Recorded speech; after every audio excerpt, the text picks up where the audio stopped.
เริ่มใหม่นะวันอะไรก็เป็นวันอะไร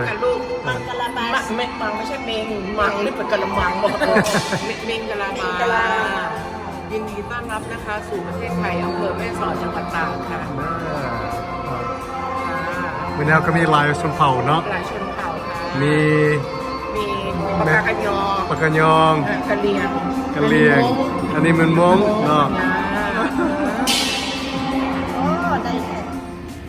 First day in แม่สอดมื้อนี้มาเที่ยวใส่มื้อนี้มาเที่ยวแม่สอดมาเที่ยววัดนี้เป็นวัดไทยใหญ่วัดไทยใหญ่เนาะนี่เนาะจำอยู่อันแม่สอดเนาะงามลายประดับด้วยทอง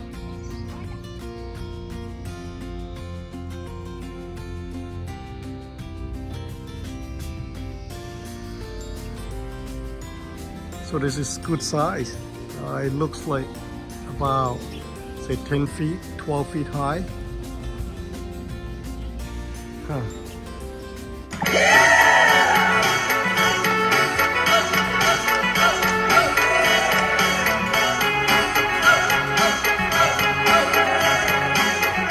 ตรงนี้เป็นวัดไทยวัฒนารามเป็นวัดครึ่งหนึ่งของไทยใหญ่ครึ่งหนึ่งของพม่าซึ่งเป็นวัดที่สวยที่สุดของอำเภอแม่สอดแล้วทุกคนมาก็จะต้องมาที่นี่มาสักการะก็จะมีเจดีย์จำลองมาจากพม่าเหมือนกันเจดีย์สวยๆและด้านหลังสุดก็จะเป็นพระนอนองค์ใหญ่ที่สุดของที่นี่สวยเดี๋ยวไปเบิ่งกันเนาะค่ะเป็นวัดที่สวยที่สุดและพอเราเดินไปด้านหลังก็จะเป็นพระนอนองค์ใหญ่ของที่นี่เป็นหินอ่อนของที่นี่แล้วหลังจากนี้เราก็จะไปเที่ยววัดที่สวยที่สุดอีกวันนี้เป็นวัดโดยตรงเป็นสถานที่วัดโดยตรงพวกนี้ก็เป็นเจดีย์ที่จำลองมาจากพม่าเหมือนกันเพราะที่นี่ก็จะมีกึ่งพม่ากึ่งไทยใหญ่ก็นับถือศาสนาพุทธทุกคนก็จะเคร่งในศาสนาของที่นี่ทุกคน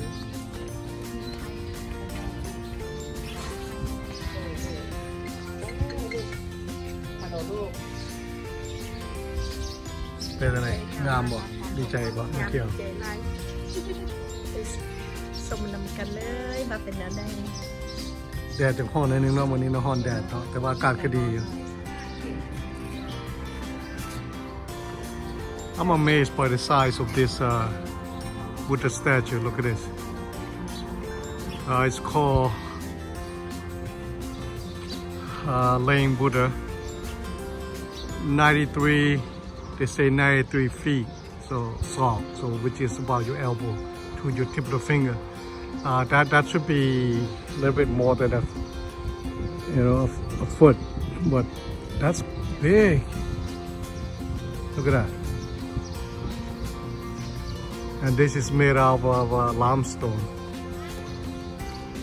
เป็นพระนอนที่องค์ใหญ่ที่สุดในอำเภอแม่สอดอันนี้ก็แบบพวกนี้ก็มาจากพม่าเหมือนกันคนผู้ปั้นก็เป็นพม่าเหมือนกันเป็นพม่าเป็นไทยใหญ่เหมือนกันส่วนใหญ่ในอำเภอแม่สอดก็จะมีพม่ามีไทยใหญ่มีคนไตลื้อเหมือนกันภาคเหนือมีมอญมีทุกอย่างผสม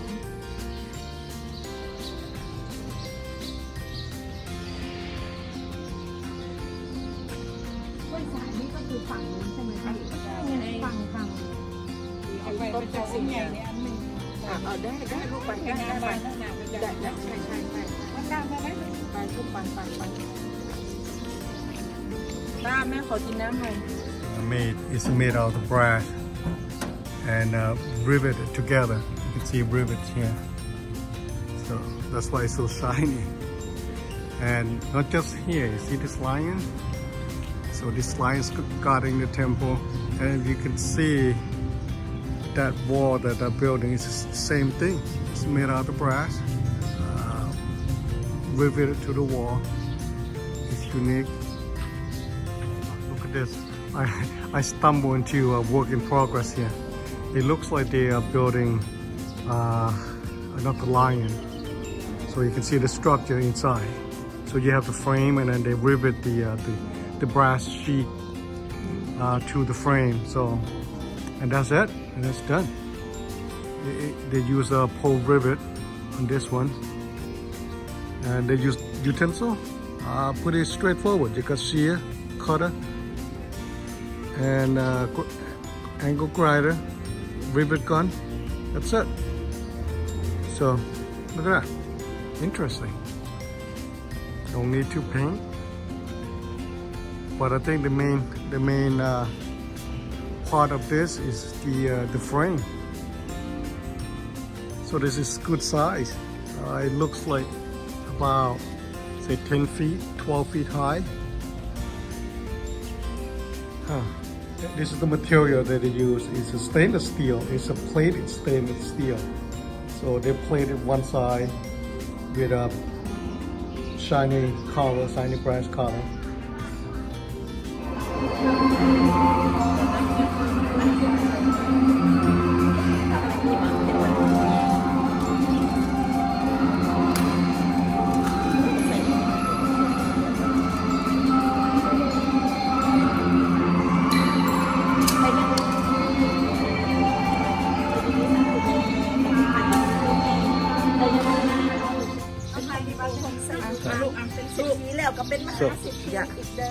So we just finished touring. Thanks to Mae Sot, Mae Sot พามาเมื่อนี้เนาะ So without her, we